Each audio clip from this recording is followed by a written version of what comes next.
Assalamualaikum warahmatullahi wabarakatuh. Alhamdulillahirabbil alamin wa bihi nasta'in ala umurid dunya waddin asyhadu an la ilaha illallah asyhadu anna Muhammadan abduhu wa rasuluh. Allahumma shalli ala sayyidina Muhammadin wa ala alihi washabbihi ajmain.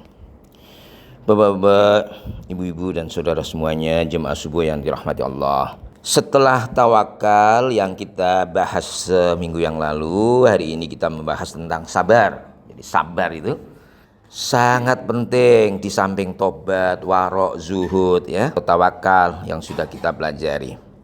Sabar itu secara bahasa artinya as-sabru al-habsu. Al-habsu itu artinya apa? Menahan. Dalam istilah kemudian sabar adalah para ulama mendefinisikan bahwa ia adalah keteguhan hati dalam melaksanakan perintah Allah dan menjauhi larangannya tanpa rasa mengeluh. Nah, itu.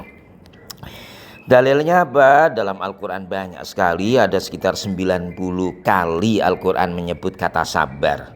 Karena sabar itu sangat penting sebagai ajaran yang ada di dalam agama kita. Di antaranya adalah Bismillahirrahmanirrahim.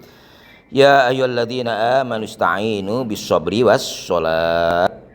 Innallaha ma'as sabirin. Wahai orang-orang yang beriman, mohonlah pertolongan kepada Allah dengan sabar dan salat. Sesungguhnya Allah bersama orang-orang yang bersabar. Banyak sekali ayat-ayat di dalam Al-Quran yang diakhiri dengan sesungguhnya Allah bersama orang-orang sabar. Yang ini ada di surat Al-Baqarah ayat 53. Ayat yang lain, Bismillahirrahmanirrahim. Innama yuwaffas sabiruna ajrahum bighairi hisab. Sesungguhnya hanya orang-orang yang bersabarlah yang disempurnakan pahalanya tanpa perhitungan. Maksudnya apa? Pahalanya tidak terbatas. Ini ada pada Az-Zumar surat 39 ayatnya ayat nomor 10.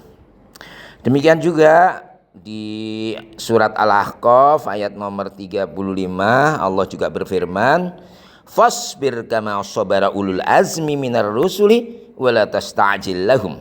Maka bersabarlah engkau Nabi Muhammad, maksudnya ya, sebagaimana ulul azm, yaitu orang-orang yang memiliki keteguhan hati dari kalangan para rasul. Ini surat apa tadi? Al-Ahqaf ayatnya 35. Nah, seperti yang sudah kita terangkan juga dalam surat Al-Asr ya, kita sudah jelaskan bahwa manusia itu akan merugi kecuali beberapa golongan. Di antaranya adalah orang yang saling memberi nasihat untuk kebenaran dan sabar. Wa tawassaw bil haqqi wa tawassaw bis sabr. Hadis Rasulullah juga banyak. Di antaranya qala Rasulullah sallallahu alaihi wasallam, as-sabru nisful iman. Sabar itu separuh daripada iman. Diriwayatkan oleh Imam Al-Bukhari. Ada hadis lagi dari Rasulullah sallallahu alaihi wasallam, qala was-sabru diyaun. Sabar itu cahaya. Ini diriwayatkan oleh Imam Muslim. Ada juga al-imanu as-sabru was-samahah. Ya, iman itu adalah kesabaran dan sikap legowo. Ya, as-samahah, legowo. Ini diriwayatkan oleh Imam Tabari. Nah, para ulama terutama orang-orang yang berbicara tentang spiritual di dalam Islam itu banyak sekali ulamanya ya. Artinya orang-orang yang berbicara tentang ilmu tasawuf ya, di dalam buku-buku yang besar dan banyak klasik ya kan. Terutama adalah Imam Al-Ghazali ya, dengan karyanya Ihya Ulumuddin itu membagi sabar, jenis-jenis sabar. Sabar pertama, sabar dalam ketaatan, menahan diri rasa malas agar tetap bisa konsisten ibadah. Dalam agama itu kan ada banyak perintah beribadah. Nah, memang untuk bisa menjalankan ibadah dengan baik, bisa jam 3 sholat itu memerlukan kesabaran. Kemudian bisa jalan ke sini di subuh tidak semua orang bisa. Karena ini khas ini. Ini adalah orang-orang, insya Allah kita adalah pilihan dari Allah yang diberikan kesabaran untuk bisa jalan ke musola ini di pagi hari ya kan. Di saat yang lainnya masih lelap tidur, nah itu memerlukan kesabaran untuk bisa nyampe sini. Ini artinya apa? Sabar dalam menjalankan perintah-perintah Allah. Demikian juga kebalikannya adalah sabar dari maksiat. Sabar dari larangan-larangan. Oh, banyak sekali. Seperti minuman keras itu kan di meja-meja itu kan. Kita harus sabar untuk tidak bisa menyentuhnya. Menahan hawa nafsu agar tidak terjerumus ke dalam dosa itu memerlukan kesabaran besar. Sabar untuk tidak terjerumus dengan godaan-godaan setan untuk melakukan hal-hal yang maksiat. Berikutnya adalah sabar atas musibah. Tidak mengeluh saat tertimpa penderitaan. Kita bisa lihat ya, orang-orang di antara kita yang selalu dan masih hari ini diberikan ujian berupa sakit. Musibah itu banyak sekali musibah ya. Musibah itu ada yang kecil, ada yang besar. Seperti apa yang terjadi pada saudara-saudara kita yang ada di mana? Di Sumatera, yaitu di Sumut, Sumbar, kemudian di Aceh. Itu musibah besar sekali dan beberapa bencana-bencana. Konsep dari bencana ini hanya Allah yang mengetahui. Apa itu hukum karma? Hanya Allah yang mengetahui. Kita tidak boleh ujuk-ujuk menuduh orang karena dia dulunya begini, tidak. Ya, itu Allah. Ya, ada maknanya di belakang itu untuk mereka maupun kita. Hanya saja dalam ayat Al-Quran itu jelas. Wattaqu fitnatal la tusibannal ladzina dzalamu minkum khosoh. Hindarilah musibah yang tidak hanya ditimpakan kepada yang berbuat dolim saja. Ketika kita tidak melaksanakan kewajiban untuk amar ma'ruf nahi mungkar, menasihati bahwa kalau ada kelalaian kita untuk menegur seseorang di sebelah kita melakukan maksiat, maka azab tidak hanya ditimpakan kepada dia, tapi bisa jadi orang di sekitarnya. Seperti lagi, wattaqu da'watal madlum. Kita jangan sampai menyakiti orang sehingga dia berdoa. Orang yang madlum itu, yang didolimi ini kalau berdoa pada Allah langsung nembus kepada langit, diterima oleh Allah ya. Kemudian sabar dalam kenikmatan. Sabar dalam kenikmatan itu adalah menahan diri agar tidak sombong, tidak riya, dapat karunia Allah, tidak kemudian wala tamshi fil ardi maraha, jangan berjalan di atas bumi dengan rasa sombong dan congkak. Itu teguran dari Allah. Kita berusaha untuk tidak riya, untuk tidak sombong ketika kita menerima anugerah dari Allah yang lebih dibanding yang lain. Bapak Ibu sekalian, orang-orang yang berbicara tentang spiritualitas ini mereka membagi tingkatan orang bersabar. Tingkatan yang terendah itu disebut dengan mutasobbir.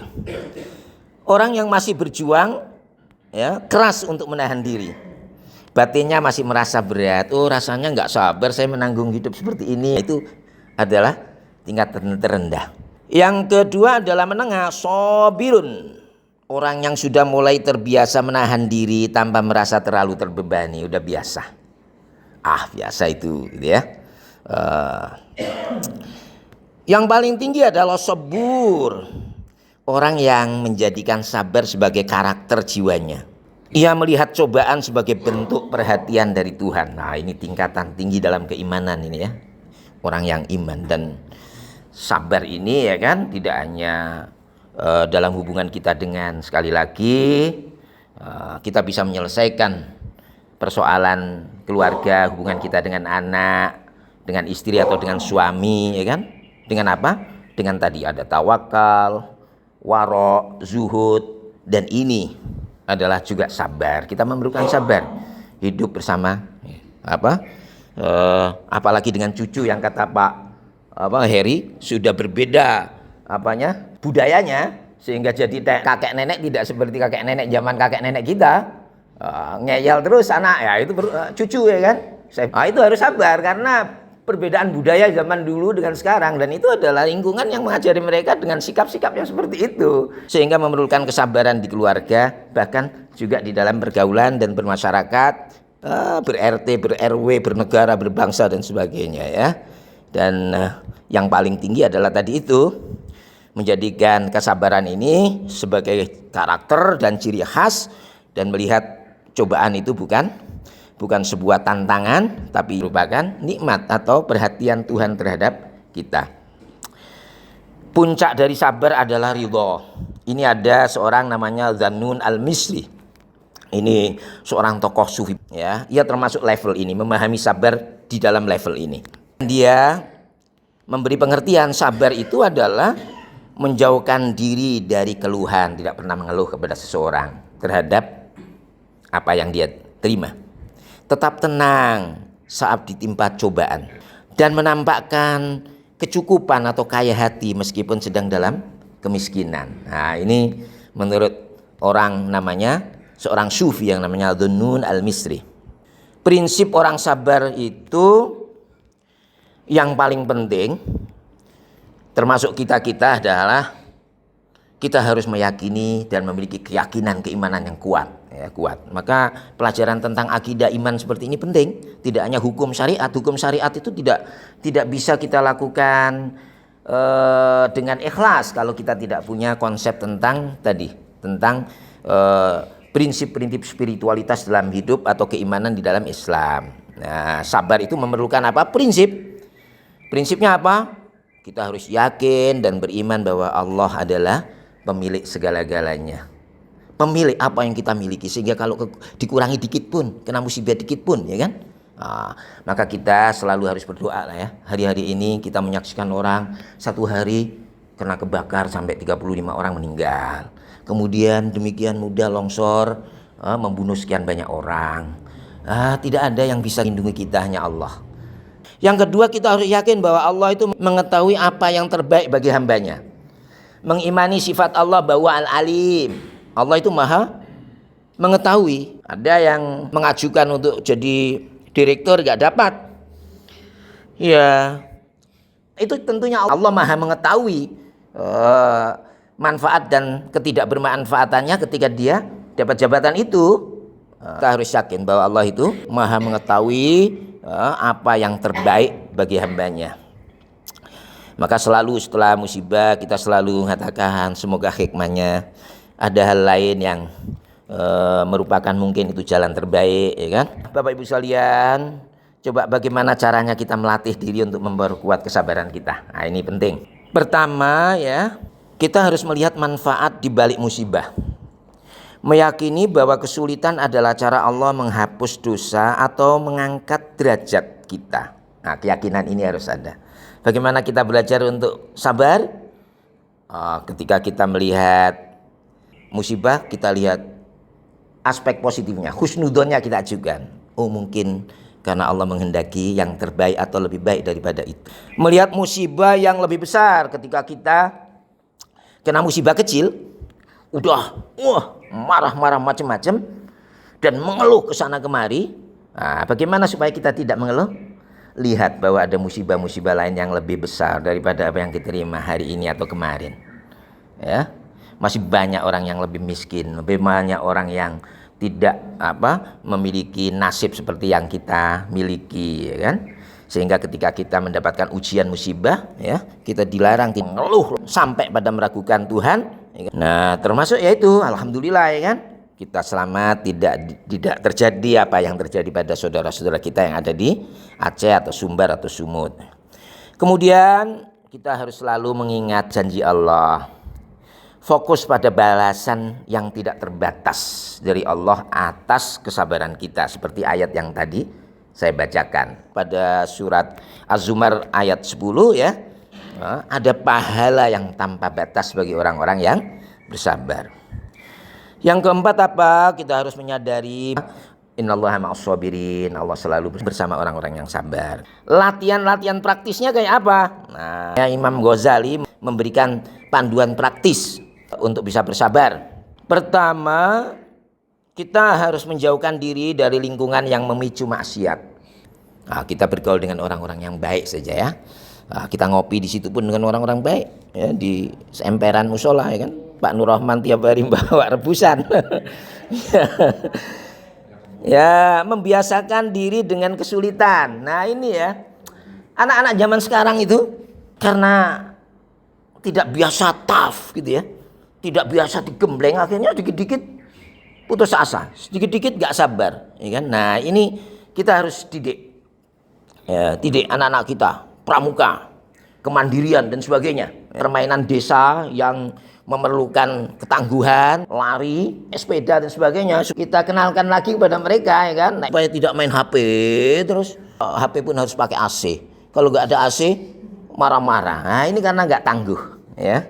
Jadi harus membiasakan dengan kesulitan. Kita pun harus membiasakan dengan hidup yang sulit. Maka orang-orang yang dulu ya, yang pejuang-pejuang itu hebat-hebat, ya. Ya, mereka tidak memanjakan diri dengan kenyamanan. Nah ini kemudian belajar mencegah ucapan, keluhan, ya, menjaga lidah kita. Tidak mudah bercerita dengan mengeluh, ya. Artinya apa? Bercerita dengan mengeluh itu bisa mengikis pahala sabar. Nah, di balik sabar kan ada pahala. Karena musibah ataupun kesulitan itu semuanya sumbernya adalah dari Allah. Ya, ketika kita mengatakan Allahu ala kulli syai'in qadir, bahwa Allah itu maha kuasa atas segala sesuatu. Takdir itu ukuran. Maha kuasa atas segala sesuatu dengan ukuran masing-masing. Ya, sehingga harus kita terima. Seorang beristirahat pada sebuah pohon yang besar, kemudian dia berteduh. Dia lihat tuh pohonnya kok pohon segini besar kok buahnya kecil sekali. Akhirnya pas ada angin, buahnya itu ada 5 atau 4 jatuh di kepala dia. Dia baru sadar. Bayangkan kalau pohon segede itu buahnya ada durian yang gede kan. Dia baru sadar. Jadi Allah itu menciptakan, maha pencipta, maha berkuasa atas segala ciptaannya dengan ukuran masing-masing. Menciptakan kita umurnya berapa, punya kekayaan ukurannya hanya seberapa. Ya, kita dikasih seperti itu sehingga memerlukan kesabaran. Baik, Bapak Ibu sekalian yang dirahmati Allah, semoga kita termasuk orang-orang yang memiliki tingkatan sabar yang tinggi. Amin amin ya rabbal alamin. Kita akhiri dengan bacaan hamdalah. Alhamdulillahirabbil alamin.